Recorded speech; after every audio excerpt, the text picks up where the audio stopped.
პრემიერ-მინისტრისა და მოსამართლეების შეხვედრა.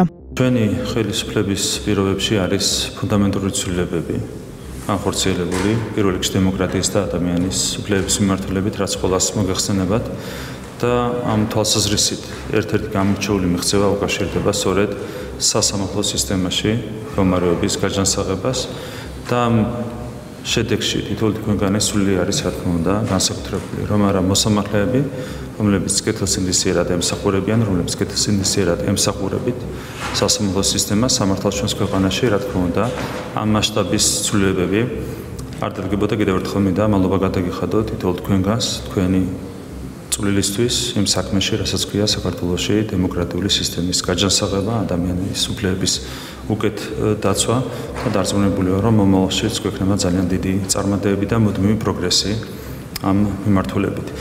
მე მინდა გავიხსენო კიდევ ერთხელ ის ვითარება, რაც იყო შექმნილი ჩვენს ქვეყანაში 2012 წლამდე, ზოგადად დემოკრატიის კუთხით, ადამიანის უფლებების კუთხით და უფრო კონკრეტულად სასამართლოს მიმართულებით. ყველას გახსოვთ, რომ იყო არსებითი პოლიტიკური კონტროლი, ძალიან მძიმე პოლიტიკური კონტროლი და ზეწოლა სასამართლო სისტემაზე, ძალიან მძიმე პირობებში უწევდათ მაშინ მოსამართლეებს მუშაობა და შედეგიც სახეზე იყო. და შედეგი იყო გამოხატული მათ შორის სტატისტიკით, ჩვენ არაერთხელ გვისაუბრია სტატისტიკურ მონაცემებზე და კიდევ ერთხელ მინდა გავიხსენო ის თუ რა შედეგს მიაღწია სასამართლო სისტემამ 2012 წლის შემდეგ. ანუ შევადაროთ ვითარება მანამდე და ვითარება 2012 წლის შემდეგ. გამართლებელი განაჩენები ყველას გვახსოვს, როგორი იყო მაშინ სტატისტიკა 0.1% ნაკლები იყო მაჩვენებელი 2012 წლამდე. რაც იყო საერთო სისტემის შედეგი. დღეისათვის მე რამდენიც ვიცი დაახლოებით 9% შეადგენს გამართლებელი განაჩენების მაჩვენებელი, რაც უკვე შეესატყვისება იმ საერთო პრაქტიკას, რომელიც არის ევროპულ ქვეყნებში დამკვიდრებული. ანუ გვაქვს ფუნდამენტური ცვლილება, რაც უკვე სტატისტიკითაც არის ძალიან მკაფიოდ გამოხატული და დადასტურებული. რამდენჯერმე ნაკლები სარჩელი შედის სტრასბურგის სასამართლოში, გულისხმობს სარჩელებს, რომლებიც შეიძლება იყოს დაკავშირებული სასამართლოს მიერ გამოტანილ გადაწყვეტილებებთან. მაჩვენებელი არის სამჯერ ნაკლები, რომს გამოვაკლოთ რუსეთთან დაკავშირებული დავები სტატისტიკას. ეს ყველაფერი ხდება იმ ფონზე, რომ ზოგადად სამართლებრივი კულტურა ქვეყანაში იზრდება, წესით ამ ფონზე უნდა იზრდებოდეს სარჩელების რაოდენობაც, რაც იგზავნება ქვეყნიდან საერთაშორისო სასამართლოში, თუმცა ამ ფონზეც კი სამჯერ არის შემცირებული ეს მაჩვენებელი, რაც მეტყველებს იმაზე, რომ თვისებრივად და რადიკალურად არის გაუმჯობესებული ვითარება საქართველოში სასამართლო სისტემაში. თამამად შეიძლება ითქვას, მათ შორის ამ სტატისტიკაზე დაყრდნობით, ის რომ თვისებრივად ჯანსაღად ფუნქციონირებს საქართველოში მართლმსაჯულების სისტემა. სამწუხაროა ის, რომ იმ მანკიერებას, რაზეც საუბრობდი, ფარულობდნენ ზუსტად იგივე ძალები, რომლებიც დღეს თავს ესხმიან ქართულ დამოუკიდებელ მართლმსაჯულების სისტემას. ამაშიც არის ბუნებრივია თავისი ლოგიკა, ვისაც მოწონდა მანკიერებები სასამართლო სისტემაში თავის დროზე, მას არ მოწონს დღევანდელი გაჯანსაღებული სასამართლო სისტემა. სისტემაში ვითარება არის რადიკალურად განსხვავებული, უზრუნველყოფილია სასამართლოს დამოუკიდებლობა, უზრუნველყოფილია მოსამართლის დამოუკიდებლობა და ეს არის მთავარი მიღწევა, რასაც ყველაზე მეტად უნდა გავაფრთხილდეთ თითოეული ჩვენგანი, ეს არის ბუნებრივია თითოეული მოსამართლის პასუხისმგებლობა და ეს არის მათ შორის ხელისუფლების სხვა შტოების პასუხისმგებლობაც, მათ შორის აღმასრულებელი ხელისუფლების, საკანონმდებლო ხელისუფლების და მთელი პასუხისმგებლობით უნდა მოვიდოთ თითოეული ჩვენგანი, რა თქმა უნდა, ამ საქმეს. თავარი არის მაინც ბუნებრივია ის, რომ ჩვენი მოქალაქეების, ადამიანების ინტერესები, უფლებები უნდა იყოს დაცული მართლმსაჯულების სისტემის მიერ, ამაზე უნდა ვიყოთ თითოეული ჩვენგანი ორიენტირებული და ამ კუთხითაც ვფიქრობ, რომ ვითარება არის თვისებრივად გაჯანსაღებული და ჯანსაღი ჩვენ სასამართლო სისტემაში. კიდევ ერთხელ უნდა გაესვას ხაზი იმ სამწუხარო მოვლენას, რომ ამ ყველაფრის მიუხედავად მუდმივი და სტაბილური წინსვლის პროგრესის და ფუნდამენტური გაჯანსაღების მიუხედავად ჩვენ ხედავდით გამოდმებულ თავდასხმას სასამართლო სისტემაზე, სასამართლოს დამოუკიდებლობაზე, უფრო კონკრეტულად, მათ შორის ჩვენ ხედავდით საბჭოური მეთოდების გამოყენებით სასამართლო სისტემის ბრენდირების მცდელობას. გახსოვთ, რომ იყო კონკრეტული ტერმინები შერჩეული, რომლებითაც კონკრეტული ძალები ცდილობდნენ სასამართლო სისტემის სტიგმატიზებას. ამ ყველაფრის მიუხედავად, მოქალაქეები ხედავენ იმას, თუ რა ვითარება დღეს სასამართლო სისტემაში, ჩვენ მუდმივად ვატარებთ მათ შორის სოციოლოგიურ კვლევას და შემიძლია თამამად გითხრათ, რომ ამ ობიექტური სოციოლოგიური კვლევების თანახმად გასული რამდენიმე წლის განმავლობაში არც ერთ კვლევაში 50%-იან მაჩვენებელს არ ჩამოცილებია ნდობა სასამართლო სისტემის მიმართ. ანუ მოსახლეობის უმრავლესობა ყველა კვლევის თანახმად, რაც ჩატარდა ბოლო წლების განმავლობაში, ენდობა სასამართლოს მის დამოუკიდებლობას და ეს არის რა თქმა უნდა ფუნდამენტურად მნიშვნელოვანი ჩვენთვის. ჩვენ ხედავდით პირდაპირ უხეში ჩარევის მცდელობა სასამართლო დამოუკიდებლობაში მთელი ამ წლების განმავლობაში. ძალიან კარგად გვახსოვს ყველას რამდენიმე გახმაურებული შემთხვევა, მაგალითად მოსამართლე ჩხიკვაძის საქმე. როდესაც კონკრეტულ მოსამართლეს მოსთხოვეს ანგარიში კონკრეტულ საქმეზე. ეს არის ქმედება, რომელსაც პირდაპირ გრძელავს საქართველოს კონსტიტუცია, თუმცა გახსოვთ, რომ კონკრეტული საელჩოს წარმომადგენელი მივიდა მოსამართლესთან და მას მოსთხოვა საქმე კონკრეტულ საქმესთან დაკავშირებით ანგარიში. საუბარია ამერიკის შეერთებული შტატების ყოფილი ადმინისტრაციის წარმომადგენელზე. დღეს ადვილია უფრო ამ თემაზე საუბარი, გამომდინარე იქიდან, რომ ჩვენ საუბრობთ ყოფილ ადმინისტრაციაზე, რომელსაც დღეს უკვე ამერიკის შეერთებული შტატების ხელისუფლება, მოქმედი ხელისუფლება აკრიტიკებს პირველ რიგში სწორედ დემოკრატიის მიმართულებით და სხვა სახელმწიფოების სუვერენიტეტის მიმართულებით არასწორ და უხეშ ქმედებებში. და საინტერესო დეტალი ასევე არის ის, რომ ამ საქმის გამო მოსამართლეს ერთგვარი სანქცია დააკისრეს, მას ვიზიტი გაუქმეს. ეს თავისთავად საინტერესოა, რომ ვიზიტი ერთგვარი აღიარება იყო ეს ყველაფერის ვიზიტები განიხილება როგორც ზემოქმედების ინსტრუმენტი მოსამართლეების მიმართ. ეს არის აბსოლუტურად მიუღებელი პრაქტიკა, რასაც ჩვენ უნდა დავუპირისპირდეთ. და ყველა საინტერესო არის ის, რომ ეს საქმე წავიდა მოგვიანებით ისევ და ისევ სტრასბურგის სასამართლოში და სტრასბურგის სასამართლომ დაადასტურა, რომ მოსამართლე ჩხიკვაძის მიერ მიღებული გადაწყვეტილება, რასთან დაკავშირებითაც მას მოსთხოვეს ანგარიში, იყო აბსოლუტურად სამართლიანი. თუმცა ფაქტი რჩება ფაქტად.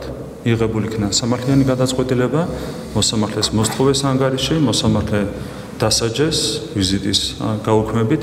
რა თქმა უნდა, ასეთი ფაქტები არის კატეგორიულად მიუღებელი. ჩვენ ვერავის მივცემთ იმის საშუალებას, რომ ასე უხეშად სცადონ შეჭრა ქართული მართლმსაჯულების დამოუკიდებლობაში. ქართული სასამართლო უნდა იყოს დამოუკიდებელი, არის დამოუკიდებელი და აუცილებლად იქნება მომავალშიც დამოუკიდებელი. იცით, როგორი პრაქტიკა იყო დანერგილი 20-25 მოსამართლე, ერთი და იგივე მოსამართლეები სარგებლობდნენ კონკრეტული პრივილეგიებით, რატომღაც მაინც და მაინც ამ მოსამართლეებს ან ყოველ შემთხვევაში მათ ნაწილს გამოქონდა უცნაური გადაწყვეტილებები. ეს პრაქტიკაც არის კატეგორიულად მიუღებელი, აქაც აშკარად ჩანდა, რომ კონკრეტული პრაქტიკა გამოიყენებოდა სასამართლოს დამოუკიდებლობის ხელყოფის მცდელობისთვის. ასევე ჩვენ გვქონდა მაშინ პარლამენტის წევრი ვიყავი, დისკუსიები ეგრეთ წოდებულ ვეთინგთან დაკავშირებით, რომელიც იყო შეფუთული ლამაზი სახელით, კეთილსინდისიერების შემოწმება. სინამდვილეში ჩვენგან მოითხოვდნენ პირდაპირ სასამართლოს დამოუკიდებლობის დათმობას. სამ უცხოელს უნდა გადაეწყვიტა ის თუ ვინ რჩებოდა სასამართლო სისტემაში და უფრო მეტიც შემდეგ ვინ დაინიშნებოდა გათავისუფლებელი მოსამართლის ადგილზე კონსტიტუციის პრინციპების წინააღმდეგ უნდა მოხდარიყო ეს ყველაფერი. თქვენ მოგეხსენებათ, რომ კონსტიტუციის ძალიან მყარად არის დაცული მოსამართლის დამოუკიდებლობა, მათ შორის არის გარანტირებული მოსამართლის უადოობის პრინციპი და ამ ყველაფრის ფონზე სამ უცხოელს უნდა გადაეწყვიტა უადოდ განწესებული მოსამართლის ბედი და პრომეტიც უნდა დაენიშნა ახალი მოსამართლეები. ამ მასშტაბით ითხოვდნენ ჩვენგან სასამართლოს დამოუკიდებლობის ხელყოფას, ბუნებრივია, არც გვიფიქრია ასეთ ნაბიჯზე წასვლა. როდესაც საუბარი იყო ხოლმე სასამართლოსთან დაკავშირებით, კრიტიკული განცხადებები, ჩვენ ყოველთვის თხოვდით ხოლმე ყველა შესაბამის სუბიექტს წარმოედგინათ კონკრეტული საქმეები. რასთან დაკავშირებითაც მათ ჰქონდათ კრიტიკული შეხედულებები. ვერც ერთ ჯერზე უმფროსურად ვერ წარმოგვიდგენეს ვერც ერთი ასეთი საქმე, რასთან დაკავშირებითაც შეიძლებოდა ყოფილიყო ასე ვთქვათ კაფიო განცდა იმისა, რომ რაღაც საკითხი უსამართლოდ გადაწყდა. ეს გვეუბნებიან, რომ არსებობს გონივრული ეჭვი, ციტირებ, გონივრული ეჭვი, რომ კონკრეტული მოსამართლეები გარეული იყვნენ კორუფციულ გარიგებებში. არავითარი კონკრეტიკა და კონკრეტიკას რო თავი დავანებოთ საუბარია გონივრულ ეჭზე. უხეშად რო თქვა, ჯონლოკი ალბათ საფლავში ტრიალებს, როდესაც ასეთ რამეს ხედავს დიდი ბრიტანეთის ხელისუფლების მხრიდან. თქვენ მოგეხსენებათ, სანქციები პრაქტიკულად თავისი არსით, ეს კონკრეტული სანქციები უთანაბრდება სისხლის სამართლებრივი საშიშს. შეზღუდების ხარისხი არის იმდენად მაღალი, რომ სტრასბურგის სასამართლოს პრაქტიკის მიხედვითაც რომ ვიშელოთ, გაუთანაბრდება ეს სანქციები სისხლის სამართლებრივ საშიშს. და თქვენ კარგად მოგეხსენებათ, რა სტანდარტი მოქმედებს ასეთი ტიპის სანქციების შეფარდების დროს. და გვეუბნებიან, რომ გონივრული ეჭვი ყოფილა საკმარისი და ყოველგვარი კონკრეტიკის გარეშე საუბარი კორუფციულ გარიგებებზე ყოფილა საკმარისი იმისათვის, რომ ასეთი ტიპის სანქციები დააწესოს უცხო ქვეყნის ხელისუფლებამ ქართველი მოსამართლეების მიმართ. მართლა ტრაგიკულია ეს მოვლენა, სხვა შეფასებას უბრალოდ ეს ყველაფერი არ იმსახურებს. მანამდე იყო ამერიკის შეერთებული შტატების წინა ადმინისტრაციის სანქციები, სავიზო შეზღუდვები. ესეც არის თომას შეფერსონის ქვეყანა, ნამდვილად ტრაგიკულია, როდესაც თომას შეფერსონის ქვეყანაში გამოდიან ხელისუფლების წარმომადგენლები და ასანქცირებენ ქართულ მოსამართლეებს და მოგვიანებით გეუბნებიან, რომ არ აქვთ არავითარი მტკიცებულებები და ღია წყაროებიდან, პრესიდან, ტელევიზიებიდან, მედიიდან მიიღეს ინფორმაცია გარკვეულ სავარაუდო ქმედებებთან დაკავშირებით. ესეც ტრაგიკულია, ხო, სხვა სახელი არ შეიძლება ყველაფერს დაერქვას. ჯეფერსონის ქვეყანაში არ შეიძლება ასეთი გადაწყვეტილებები მიიღებოდეს. ეს არის პირდაპირ შეიძლება ითქვას პოლიტიკური ჩარევის ცდელობა ქართული მართლმსაჯულების დამოუკიდებლობაში, რასაც ვერავითარი შედეგი ვერ ექნება და ამის გარანტი არის თლიანად ხელისუფლება. თქონდა ამის გარანტი ხარ თქვენ პირველ რიგში მოსამართლეები და ამ ყველაფერში ჩვენ მხრიდან, როგორც აღმასრულებელი, ასევე შემიძლია გადმოგცეთ თქვენ საკანონმდებლო ხელისუფლების პოზიციაც. თითოეული შტოს დამოუკიდებულება იქნება ძალიან კაფიო, ჩვენ ვერ დაუშვებთ ქართული მართლმსაჯულების დამოუკიდებლობის ვერავითარ შეზღუდვას. და კიდევ ერთხელ მინდა გავიხსენო, ესენი არიან ის ძალები, იგივე ძალა, რომელიც თავის დროზე იწონებდა იმ ანგარებას, რომელიც პოლიტიკური კონტროლის სახით მოქმედებდა 2012 წლამდე ჩვენს ქვეყანაში. რასაც იწონებდნენ ისინი მანამდე, იმის საპირისპიროს იწუნებენ დღეს უკვე, დღევანდელ დღეს, როდესაც სასამართლო არის დამოუკიდებელი და სასამართლო სისტემა ფუნქციონირებს ჯანსაღი ფორმით. კიდევ ერთხელ გაიმერებ, რომ ქართული მართლმსაჯულების დამოუკიდებლობა 2012 წლიდან დღემდე ვერავინ შეარღია და ვერც მომავალში ვერავინ შეარღებს. თითოეული ჩვენგანი უნდა ვიყოთ ამის გარანტი და უცებად ვიქნებით ამის გარანტი. სასამართლოს დამოუკიდებლობა არის ქვეყნის დამოუკიდებლობის და სახელმწიფო სუვერენიტეტის ერთ-ერთი მთავარი ელემენტი და ერთ-ერთი მთავარი ატრიბუტი. აქედან გამომდინარე, ჩვენ სასამართლოს დამოუკიდებლობას უნდა გავუფრთხილდეთ ზუსტად ისე, როგორც ვუფრთხილდებით ჩვენი ქვეყნის დამოუკიდებლობას და ჩვენი სახელმწიფოს სუვერენიტეტს. არავითარი განსხვავება არ არის ამ კუთხით. ზუსტად ისევე უნდა გავუფრთხილდეთ სასამართლოს დამოუკიდებლობას, როგორც ვუფრთხილდებით ჩვენი ქვეყნის დამოუკიდებლობას და ჩვენი სახელმწიფოს სუვერენიტეტს. ეს არის უბრალოდ ჩვენი პასუხისმგებლობა საკუთარი სამშობლოს, საკუთარი ქვეყნის წინაშე.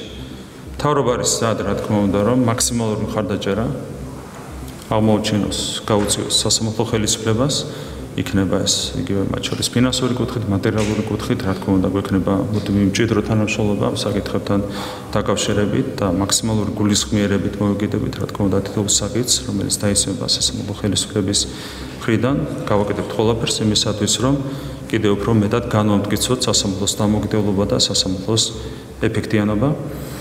კიდევ ერთხელ მინდა თქვენ გადაგიხადოთ მადლობა იმისათვის, რომ ემსახურებით სახელმწიფოს, იმისათვის, რომ ემსახურებით სამართალს. კიდევ ერთხელ ვიტყვი, რომ ძალიან დიდი პატივია ჩემთვის თქვენთან შეხვედრა. კიდევ ერთხელ მადლობა თქვენს მიერ გაწეული საქმიანობისთვის, თქვენს მიერ მომავალში გასაწევი საქმიანობისთვის. რა თქმა უნდა, პირველ რიგში თქვენზე დგას ჩვენი სასამართლოს დამოუკიდებლობის ეფექტიანობის შემდგომი გამტკიცება და დარწმუნებული ვარ, რომ მომავალშიც გვექნება მუდმივი პროგრესი ამ მიმართულებით. უღმესი პატივისცემა დაუდასტურო საქართველოს პრემიერ-მინისტრს ბატონ ირაკლი კობახიძეს. მადლობა უთხრა მას დღეს საქართველოს უზენაეს სასამართლოში მობრძანებისთვის.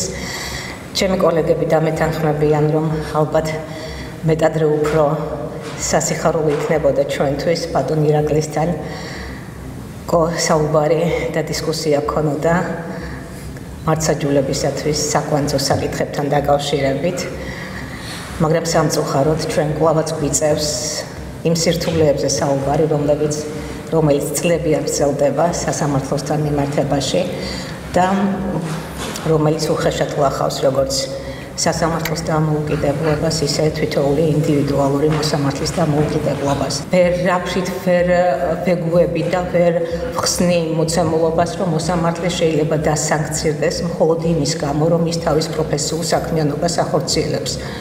განსაკუთრებით იმ პირობებში და იმ ვითარებაში, როდესაც ვერც ერთი დასაბუთებული არგუმენტი ვერ იქნა დადებული რომელიმე გადაწყვეტილების უკანონობის თაობაზე და განსაკუთრებით შემაშფოთებელი და საწყენია ის, რომ პრიორიტეტულად ეს ზეწოლა მომდინარეობს ისეთი სახელმწიფოების და გარე აქტორების მხრიდან, სამწუხაროდ ესეც უნდა ვაღიაროთ, რომელთა დემოკრატიაც დღემდე ყოველ შემთხვევაში ჩვენ ასე ვიცოდით, რომ იდგა მოსამართლის ინდივიდუალური დამოუკიდებლობის დაცვის პრინციპებზე. აქამდე ყოველთვის ვთვლიდი პირადად მეც, რომ ეს ზეწოლა და მოჭარბებული გარე აქტორების მოჭარბებული და გამძაფრებული ინტერესი სასამართლოს და მართლმსაჯულების სისტემის მიმართ ძირითადად მიმართული იყო იქითკენ, რომ საზოგადოების კონსოლიდირება მოეხდინათ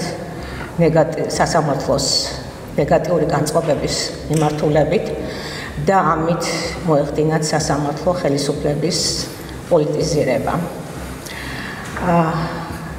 თუმცა ბოლო პერიოდში, როგორც ჩანს, ეს სამიზნეები შეიცვალა და უკვე წინა სიებში პრიორიტეტულად სანქცირებულთა სიები მაქვს ხედველობაში მოსამართლეების გვარების გამოჩენა უკვე მიუთითებს იმაზე, რომ ზეწოლა უკვე მიემართება ცოტა სხვა მიმართულებით.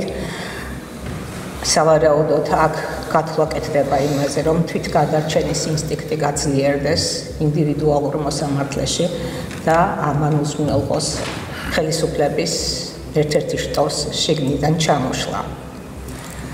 მე მინდა თქვა, რომ საბედნიეროდ ზოგ-ზოგიერთებს დაავიწყდათ, რომ ჩვენ ამ შემთხვევაში საქმე გვაქვს ქართველ მოსამართლეებთან, რომელთათვისაც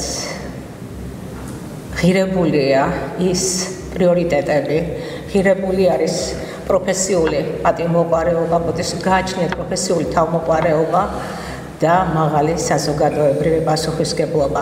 ამდენად ჩვენ ეჭვი არ გვეპარება ჩვენი სისტემის მდგრადობაში, თითოეული ჩემი კოლეგის სიმყარეში.